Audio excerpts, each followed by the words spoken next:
Hello everyone, welcome back. तो हम पढ़ रहे चैप्टर डेप्रिसिएशन, राइट। तो इससे पहले वाले लेक्चर्स में हमने जो जो सम सॉल्व किए थे, they were based on straight line method of depreciation. Straight line method was also called as fixed instalment method, yes और नो। तो fixed instalment method, straight line method या original cost method is the same. तो हमने जितने भी sum solve किए वो पहले method, that is straight line method के सॉल्व किए।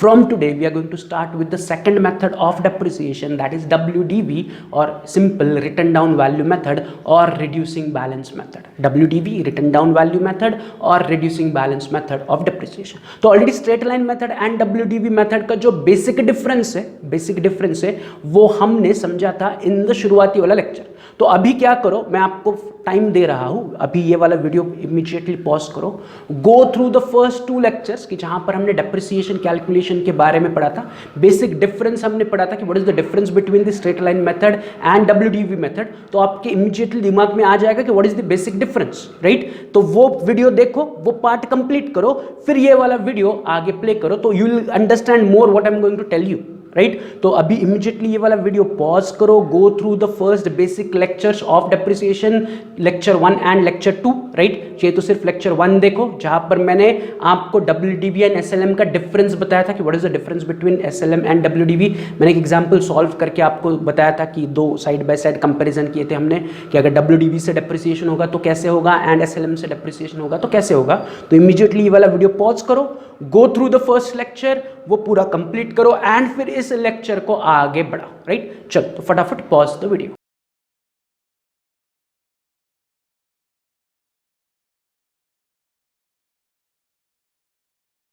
चलो तो आई होप आपने वीडियो देखा होगा जो मैंने आपको कहा था। अगर वो वीडियो आपने देखा है तो अब हम क्या करते हैं, आज का हमारा WDV का पहला एग्जाम्पल सॉल्व करेंगे, which is practical example number 1। उस एग्जाम्पल में उन्होंने कहा है messrs Omkar enterprise Jalgaon acquired printing machine for 75,000 on 1st of October 2015 and spent 5,000 on it's transportation and installation. तो वेरी सिंपल, ये कंसेप्ट आपने पढ़ा हुआ है, कोई भी मेथड ऑफ डेप्रिसिएशन हो।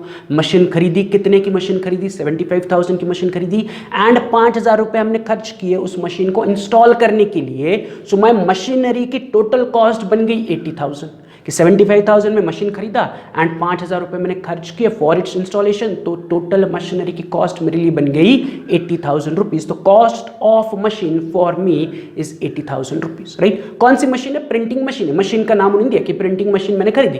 कितने में खरीदी? 80,000 में खरीदी। कब खरीदी? 1 अक्टूबर 2015 को खरीदी। ये क्लियर है। पहले ट्रांजैक्शन की 1 अक्टूबर 2015 को हमने प्रिंटिंग मशीन खरीदी फॉर ₹80,000। आगे another machine for ₹45,000 was purchased on 1st of January 2017। तो 1 जनवरी 2017 को आपने और एक मशीन खरीदी, मतलब यहाँ पर दो प्रिंटिंग मशीन हुई। एक जो हमने अक्टूबर 2015 में खरीदी थी एंड एक अभी हमने 1 जनवरी 2017 में खरीदी, यस और no. So there are two machineries. तो मैं क्या करूँगा, हमारे अंडरस्टैंडिंग के लिए मैं इन मशीन्स को अलग अलग नाम से पुकारूंगा। तो जो पहला प्रिंटिंग मशीन मैंने खरीदा है उसे मैं कह रहा हूँ M1 एंड जो अभी 1 जनवरी 2017 को हमने दूसरा प्रिंटिंग मशीन खरीदा उस अनदर मशीन को मैं कह रहा हूँ M2। तो हमारे पास दो मशीन है, M1 M2। तो जब हम वर्किंग नोट करेंगे तो M1 का कैलकुलेशन, M2 का कैलकुलेशन, ये क्लियर है। तो अब तक दो ट्रांजैक्शन हमने देखी, एक कि हमने M1 खरीदा अक्टूबर 2015 में एंड M2 खरीदा जनवरी 2017 में। आगे क्या हुआ, तो उन्होंने कहा है depreciation is charge at the rate 20% on written down value method, that is WDV written down value method on 31 March every year. तो फिर से वही कि आपको डेप्रिसिएशन चार्ज करना है, बट यहाँ पर आपको मेथड यूज करनी है written down value method. And कब डेप्रिसिएशन चार्ज करना है? 31 मार्च हर साल। तो फाइनेंशियल ईयर के एंड में आपको डेप्रिसिएशन चार्ज करना है। And what is the rate of depreciation? तो उन्होंने वेरी क्लियरली कहा है 20% WDV से आपको या 20% पर एनम के हिसाब से आपको written down value method use करके डेप्रिसिएशन चार्ज करना है हर साल के एंड में। तो हुआ क्या, मशीन 1 खरीदा, मशीन 2 खरीदा एंड इन मशीन 1 मशीन 2 को हमें हर साल के एंड में, that is her financial year के एंड में हमें डेप्रिसिएट करना है। इसके अलावा और कोई ट्रांजैक्शन नहीं है, ना कुछ और मशीन खरीदी ना मशीन बेची, तो सिंपली मशीन्स आई, उन मशीन्स को आपको क्या करना है फाइनेंशियल ईयर के एंड पे डेप्रिसिएट करना है by using WDV method of depreciation. But हमें अकाउंटिंग में क्या दिखाना है, तो उन्होंने वेरी क्लियर लिखा है प्रिपेयर प्रिंटिंग मशीन अकाउंट। हमें सिर्फ प्रिंटिंग मशीन अकाउंट बनाना है फॉर फर्स्ट 4 ईयर्स, 4 साल के लिए प्रिंटिंग मशीन अकाउंट बनाना है, बाकी कुछ नहीं, no depreciation account, no journal entry, nothing. तो सिंपली हम उन्हें क्या करेंगे, प्रिंटिंग मशीन अकाउंट ड्रॉ करके दिखाएंगे, राइट। बट उस प्रिंटिंग मशीन अकाउंट में एंट्रीज करने से पहले हमें प्रिंटिंग मशीनरीज की क्या करनी पड़ेगी, वर्किंग नोट बनानी पड़ेगी। तो पहले फॉर्मेट रेडी करते हैं, वर्किंग नोट सॉल्व करते हैं, एंड वर्किंग नोट को बेस लेके हम प्रिंटिंग मशीन में पोस्टिंग करते हैं। तो मैं आ रहा हूँ ऑन अ फ्रेश पेज, ऊपर लिख रहा हूँ in the books of Omkar enterprise Jalgaon and printing machine account. Again 16-17 lines blank रखो क्योंकि 4 साल का काउंटिंग है, मे भी ज्यादा जगह लगेगा हमें, तो 20 लाइंस ब्लैंक छोड़ो। So this is printing machine account. उन्होंने क्वेश्चन में बस उतना ही पूछा है, प्रिंटिंग मशीन अकाउंट बनाओ फॉर 4 साल, प्रिपेयर प्रिंटिंग मशीन अकाउंट। तो मैंने प्रिंटिंग मशीन अकाउंट ड्रॉ किया, राइट। बट इस प्रिंटिंग मशीन अकाउंट में पोस्टिंग करने के लिए मेरे हाथ में वर्किंग नोट होनी चाहिए। तो मैं सेकंड पेज पे आ रहा हूँ, मैं सेकंड पेज पे ड्रॉ कर रहा हूँ वर्किंग नोट। उसमें मैं बना रहा हूँ date column, particulars M1 M2। अब M1 M2 है, M1 I M2 I, and दोनों को आपको क्या करना है फाइनेंशियल ईयर के एंड में डेप्रिसिएट करना। तो ये बेसिक सिंपल क्वेश्चन है, यहाँ पर सेलिंग नहीं हो रहा है, राइट। 2 ही मशीनें, उनको खरीदा और उनको ईयर एंड पे डेप्रिसिएट करो, सिंपल सा क्वेश्चन है, राइट। तो शुरुआत करते हैं विथ आवर वर्किंग नोट। फिर से मैं क्या करूंगा, मैं क्वेश्चन पढ़ूंगा, राइट, उसकी डेट कॉपी करूंगा एंड अपने वर्किंग नोट में उसकी एंट्री लिखूंगा। तो जो पहली ट्रांजैक्शन है वो हुई ऑन 1 अक्टूबर 2015, जिस दिन आपने प्रिंटिंग मशीनरी 1 पहली मशीन खरीदी फॉर 80,000। कैसे 80,000, तो 75,000 की मशीन है, प्लस 5,000 रुपये मैंने ट्रांसपोर्टेशन एंड इंस्टॉलेशन के पे किए, तो मेरी total cost of the machine is 80,000। ये कंसेप्ट ऑलरेडी हमने पढ़ा हुआ है कि जितना भी इंस्टॉलेशन का खर्चा, ट्रांसपोर्टेशन का खर्चा आप मशीन पे करोगे, वो मशीन के कॉस्ट में, एसेट के कॉस्ट में आपको ऐड करना है। तो मैंने जो 1 अक्टूबर 2015 को मशीन परचेस की, उसकी कॉस्ट मेरे लिए बन जाएगी 80,000। तो उस 80,000 के कॉस्ट को, डेट को मैं उठा रहा हूँ एंड अपने वर्किंग नोट में आ रहा हूँ। पहले मैं डेट लिख रहा हूँ कि मैंने M1 कब खरीदा, अक्टूबर 15, 1 अक्टूबर 15, तो मैंने डेट लिखी 1 अक्टूबर 15। प्रिंटिंग मशीन 1 परचेस्ड, तो M1 कॉलम में मैं लिख रहा हूँ 80,000 की 80,000 की मैंने M1 खरीदी। ये क्लियर है, सिंपल है, इसमें कोई डाउट होने की जरूरत नहीं है, राइट। सिंपल है, मशीन खरीदा तो मैंने मशीन खरीदने की एंट्री डेट वाइज लिख ली। अब 1 अक्टूबर 15 को तो मैंने मशीन खरीद ली, राइट। अब आगे सेलिंग वगैरह कुछ नहीं है। अब अगली ट्रांजैक्शन कब हो रही है उसकी डेट ध्यान में रखो, एंड फिर हमें क्या करना है वो हम डिसाइड करते हैं कि हमने 1 अक्टूबर 15 को मशीनरी परचेस की, राइट। अब आपको सोचना है कि आपका फाइनेंशियल ईयर इसके बाद कब एंड होगा, दैट इज अक्टूबर 15 के बाद when is the financial year and. तो अक्टूबर के बाद आएगा क्या, नवंबर, दिसंबर, जनवरी, फरवरी एंड मार्च, राइट। तो अक्टूबर 15 के बाद मार्च 16 आएगा, यस और नो, 31 मार्च 16 आएगा। अक्टूबर 15 में आपने M1 खरीदा, उसके बाद आपका पहला फाइनेंशियल ईयर एंड हो रहा है 31 मार्च 2016। तो आई हैव टू चेक कि जो मेरे पास M2 खरीदने की एंट्री है वो 31 मार्च 2016 से पहले तो नहीं है ना। Getting it what I am saying, यहाँ पर हमारा 1 अक्टूबर 15 पहला फाइनेंशियल ईयर स्टार्ट हुआ, अब पहला फाइनेंशियल ईयर एंड होगा 31 मार्च 2016। इमेजिनरी यहाँ पर डेट मान लो कि 31 मार्च 16 को मेरा पहला फाइनेंशियल ईयर एंड होगा। तो I have to check before writing anything further, I have to check कि 31 मार्च 16 को मेरा पहला फाइनेंशियल ईयर एंड होगा, उससे पहले क्या कोई हमने दूसरी ट्रांजैक्शन की है क्या। तो उसके लिए मुझे बताओ कि जो सेकंड ट्रांजैक्शन है हमारी, उसका डेट क्या है। तो उसका डेट उन्होंने दिया है 1 जनवरी 2017। क्या दिया है, 1 जनवरी 2017 कि 1 जनवरी 2017 को आपने M2 खरीदा। तो 1 जनवरी 17 31 मार्च 16 से पहले आ सकता है क्या, आंसर इज नो, वो 2017 है। हमारा फाइनेंशियल ईयर एंड हो रहा है मार्च 2016 में, तो जनवरी 17 पहले साल के अकाउंटिंग में इंक्लूड नहीं होगा। तो मैं क्या करूंगा, अक्टूबर 15 में मशीन खरीदा, उसे इमीडिएटली 31 मार्च 2016 को डेप्रिसिएट करूंगा। तो मैं लिख रहा हूं 31 मार्च 16 डेप्रिसिएशन ऑन M1 कि मेरे पास जो एक लौती अवेलेबल मशीन है उसे मैं डेप्रिसिएट करूंगा eight the end of the first financial year, right. But the question is कि कितने परसेंट से डेप्रिसिएशन करना है। तो क्वेश्चन में वेरी क्लियर लिखा है 20% से डेप्रिसिएट करना है using written down value method. तो ठीक है, मुझे 80,000 पर 20% डेप्रिसिएशन चार्ज करना है। सिंपल, 80,000 की मशीन है, पहले साल में उस पर 20% डेप्रिसिएशन चार्ज करूंगा। बट क्या ये मशीन मैंने पूरे 1 साल यूज की है? Answer is no. ये मशीन मैंने अक्टूबर 2015 में खरीदी है एंड मैं मार्च 2016 में उस पर डेप्रिसिएशन चार्ज कर रहा हूं। तो फिर से वही October to March is a period of 6 months. तो वही मैं साइड में नोट में दिखा रहा हूँ कि 1 October 15 to 31 March 16 is a period of 6 months. तो आप काउंट करो, अक्टूबर पूरा, नवंबर पूरा, दिसंबर पूरा, जनवरी पूरा, फरवरी पूरा एंड मार्च पूरा, क्योंकि मार्च एंड 31 मार्च को हम डेप्रिसिएशन चार्ज करें। तो I need to charge depreciation on machine 1 for period of 6 months. तो मैं M1 पर 6 महीने के लिए डेप्रिसिएशन चार्ज करूंगा। तो ये क्लियर है। M1 है कितने का? 80,000 का। रेट ऑफ डेप्रिसिएशन कितना है? 20%। तो 80,000 पर 20% for how many months? For 6 months. तो वही मैं नीचे ब्रैकेट में कैलकुलेशन दिखा रहा हूँ कि मेरी मशीन है 80,000 की, मल्टीप्लाइड बाय मुझे उस पर 20% डेप्रिसिएशन चार्ज करना है, मल्टीप्लाइड बाय मुझे उस पर 6 महीने का डेप्रिसिएशन चार्ज करना है। तो 80,000 पर 20% से 6 मंथ्स का डेप्रिसिएशन अगर आप कैलकुलेट करोगे, 0 कैंसिल करोगे, बाकी का मैथमेटिकल कैलकुलेशन करोगे, तो will get an answer of ₹8,000। तो M1 को पहले साल में 8,000 रुपीज से डेप्रिसिएट करूंगा। तो डेप्रिसिएशन आने के बाद मैं इमीडिएटली क्या करूंगा? डेप्रिसिएशन को अपने ओरिजिनल वैल्यू से सबट्रैक्ट करूंगा, नीचे लिखूंगा। तो 80 - 8 is 72,000 which will be termed as WDV on 1 April 2016। तो यहां तक तो नया कुछ नहीं था, जैसे हम SLM में करते थे वैसे ही कर रहे कि मैंने मशीन खरीदा, मशीन को डेप्रिसिएट किया, उसकी वैल्यू में सेकंड फाइनेंशियल ईयर में लेके आया। तो ऑन 1 अप्रैल 2016 मेरा सेकंड फाइनेंशियल ईयर स्टार्ट हुआ। अब मुझे बताओ मेरा सेकंड फाइनेंशियल ईयर एंड कब होगा? तो 1 अप्रैल 16 के बाद फाइनेंशियल ईयर एंड होगा 31 मार्च 2017। तो मुझे चेक करना पड़ेगा कि 31 मार्च 17 से पहले क्या हमने कुछ किया है क्या? तो आंसर इज यस। जो दूसरी मशीन है वो 1 जनवरी 2017 को खरीदी है, तो 1 जनवरी 2017 इज बिफोर 31 मार्च 2017। तो 31 मार्च 17 को डेप्रिसिएशन चार्ज करने से पहले मुझे मशीन 2 परचेस करने की एंट्री लिखनी पड़ेगी। तो मैं फिर से वर्किंग नोट में आ रहा हूं, मैं डेट लिख रहा हूं 1 जनवरी 17 प्रिंटिंग मशीन 2 परचेस्ड। हमने 1 जनवरी 2017 यानी कि सेकंड फाइनेंशियल ईयर के बीच में दूसरी प्रिंटिंग मशीन खरीदी। कितने रुपए में खरीदी? तो 45,000। तो 45,000 उठा के मैं M2 के कॉलम में लिख रहा हूं कि 45,000 की मेरी मशीनरी 2 है, कि प्रिंटिंग मशीनरी 2 परचेस्ड फॉर 45,000। तो M1 ऑलरेडी हमारे पास पहले साल में थी, वो दूसरे साल में मैंने नीचे लेके आया एंड अभी हमने M2 को खरीदा। तो M2 को खरीदने के बाद और कोई ट्रांजैक्शन नहीं है, तो सिंपली मैं क्या करूंगा?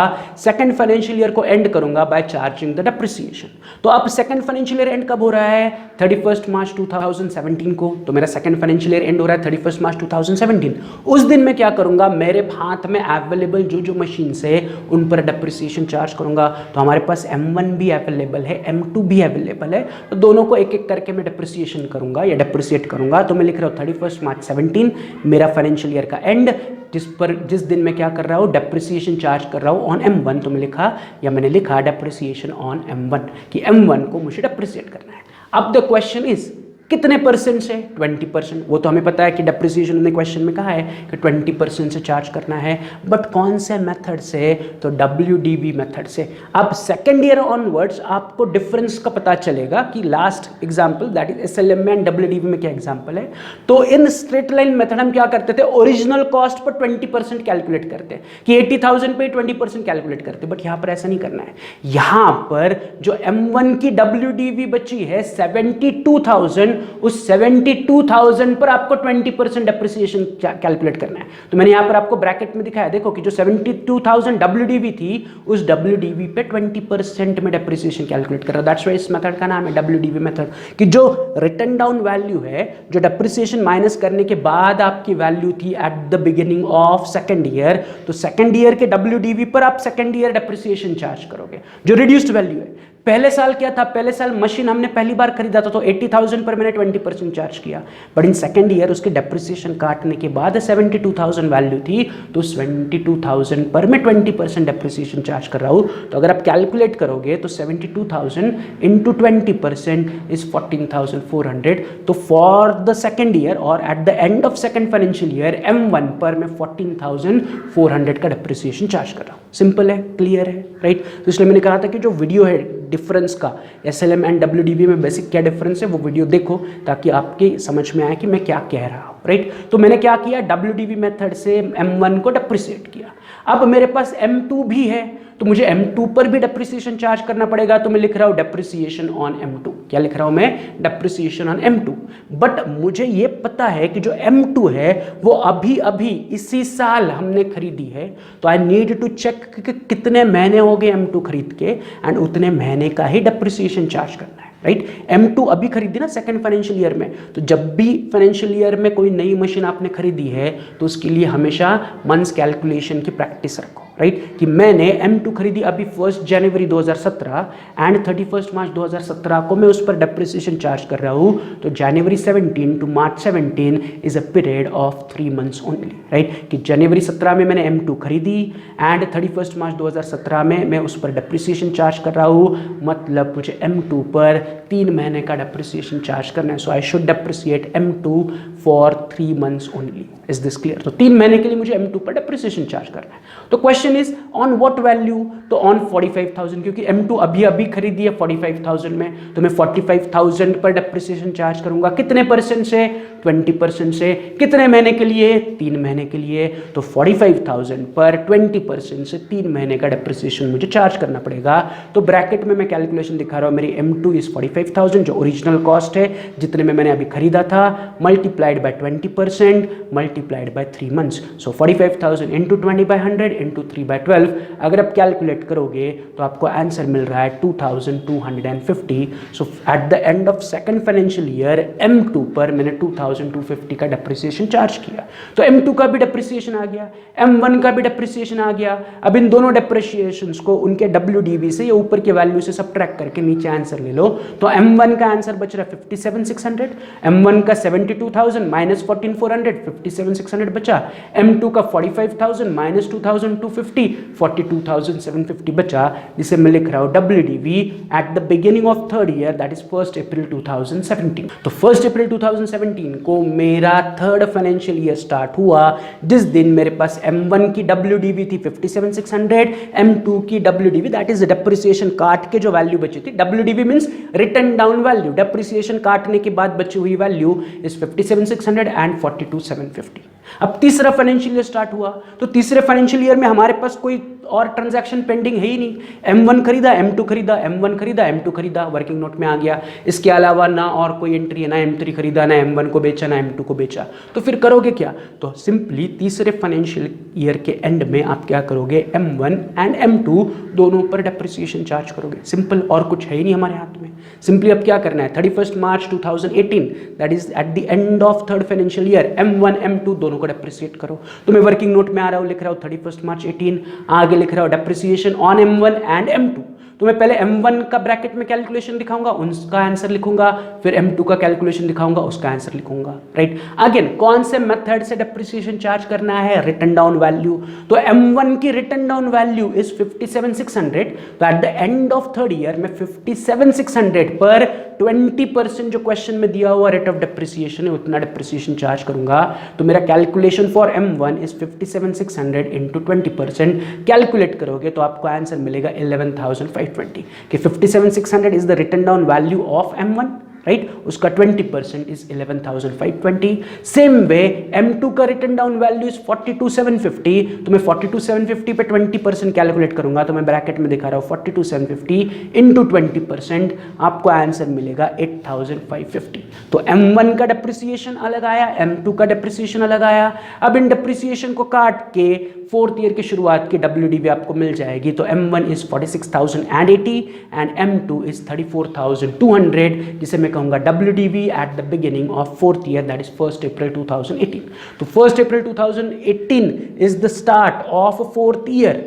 लेकिन उन्होंने आपको कहा है कि आपको अकाउंट 4 साल के लिए दिखाने हैं, मतलब मुझे चौथे साल का भी डेप्रिसिएशन दिखाना पड़ेगा, और कोई ट्रांजैक्शन नहीं, बस आप अभी आपको डेप्रिसिएट करना है। तो अगर उन्होंने 5 साल के लिए बोला था तो मैं क्या करता? थर्ड, फोर्थ, फिफ्थ ईयर से डेप्रिसिएशन चार्ज करता। तो तीसरे साल का डेप्रिसिएशन चार्ज किया, चौथे साल का भी हमें अकाउंटिंग दिखाना है, तो मैं चौथे साल का भी डेप्रिसिएशन चार्ज करूंगा।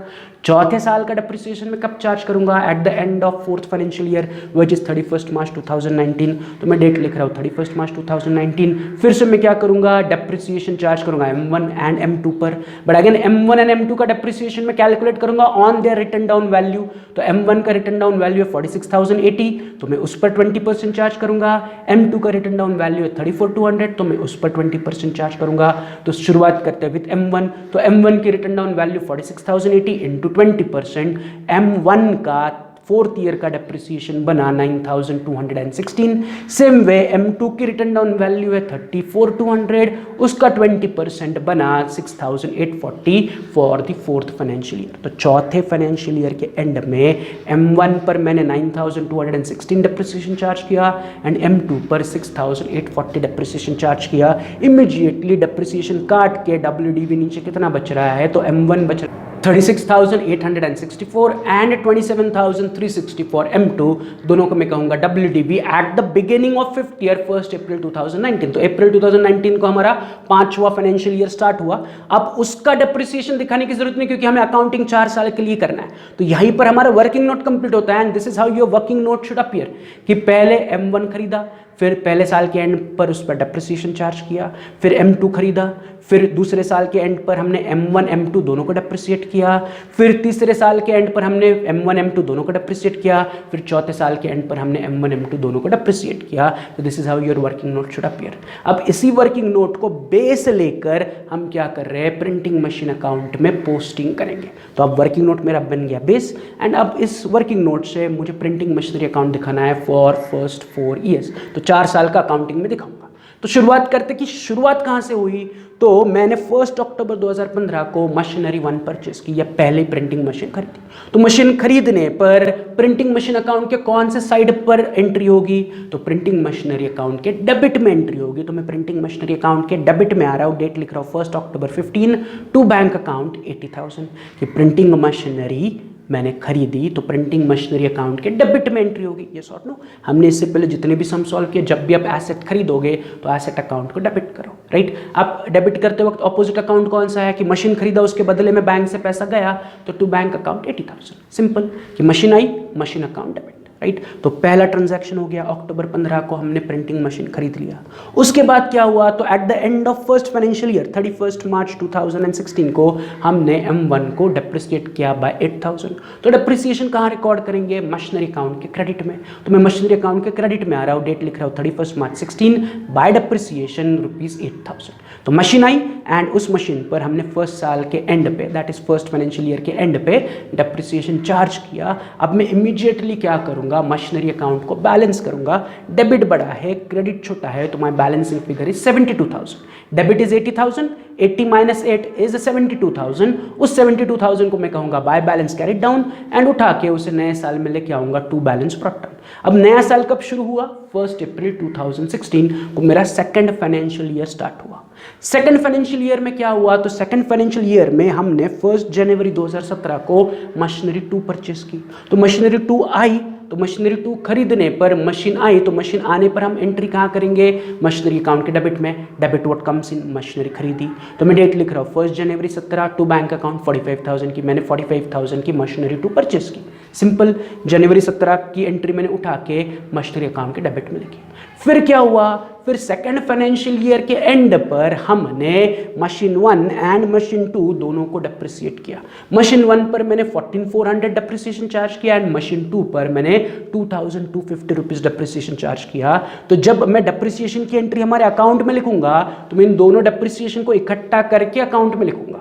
तो M1 का डेप्रिसिएशन 14,400 प्लस M2 का डेप्रिसिएशन 2,250, दोनों को ऐड करोगे तो इट इज 16,650।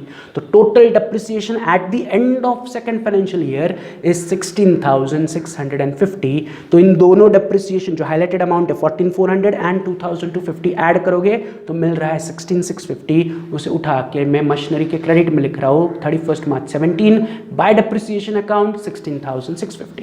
तो मैंने डेप्रिसिएशन की टोटल टोटल उठाई, मशीनरी अकाउंट को क्रेडिट कर दी। जैसे ही मैं डेप्रिसिएशन लिखूंगा, मैं सेकेंड फाइनेंशियल ईयर को क्या करूंगा, क्लोज करूंगा, बैलेंस करूंगा। बैलेंस करने पर मुझे बैलेंस मिल रहा है 1,03,50। डेबिट पड़ा है 72,000 प्लस 45,000 इज 1,17,000। 1,17,000 माइनस 16,650 इज 1,03,50, जिसे मैं कहूंगा by balance carried down and उठा के थर्ड फाइनेंशियल ईयर की शुरुआत में लेके आऊंगा to balance brought down 1,03,50। Third financial year की शुरुआत कब हुई? 1 अप्रैल 2017। तो 1 अप्रैल 2017 को मेरा तीसरा फाइनेंशियल ईयर शुरू हुआ, जो एंड होगा 31 मार्च 18। एंड उस 31 मार्च 18 को मैंने क्या किया, डायरेक्टली डेप्रिसिएशन चार्ज किया। बीच में कुछ भी नहीं हुआ, ना मशीन आया ना मशीन गया। तो अगर आप वर्किंग नोट में भी देखोगे तो डायरेक्टली हमने थर्ड ईयर के एंड पर 31 मार्च 2018 को M1 एंड M2 दोनों को डेप्रिसिएट किया। तो eight the end of third financial year हमने M1 M2 दोनों को डेप्रिसिएट किया। M1 पर डेप्रिसिएशन चार्ज किया 11,520, M2 पर डेप्रिसिएशन चार्ज किया 8,550। दोनों को ऐड करोगे तो आ रहा है 20,070। M1 प्लस M2 का टोटल डेप्रिसिएशन हुआ फॉर थर्ड ईयर 20,070। तो फिर से डेप्रिसिएशन उठा के मैं क्रेडिट में लिखूंगा, डेट लिख रहा हूं 31 मार्च 18, बाय डेप्रिसिएशन अकाउंट 20,070। तो मेरा तीसरे साल का डेप्रिसिएशन आ गया। इमीडिएटली मैं तीसरा फाइनेंशियल ईयर क्लोज करूंगा। डेबिट बढ़ा है माइनस क्रेडिट, मुझे बैलेंस मिल रहा है 80,280। So at the end of third financial year मेरे पास 80,280 की अभी भी मशीन बाकी है, जिसे मैं कहूंगा by balance carried down and उसे लेके मैं फोर्थ फाइनेंशियल ईयर की शुरुआत में आऊंगा to balance brought down 80,280 on 1 April 18। मेरा चौथा फाइनेंशियल ईयर स्टार्ट हुआ। एंड चौथे फाइनेंशियल ईयर में क्या हुआ, तो बस हमने चौथे फाइनेंशियल ईयर के एंड में दैट इज 31 मार्च 19 को फिर से M1 M2 को डेप्रिसिएट किया। कितना M1 को डेप्रिसिएट किया 9,216 एंड M2 को डेप्रिसिएट किया 6,840। दोनों मिला के मेरा डेप्रिसिएशन की अमाउंट बनती है 16,056। 16056, that is 16,056 is my depreciation for fourth financial year या depreciation at the end of fourth financial year।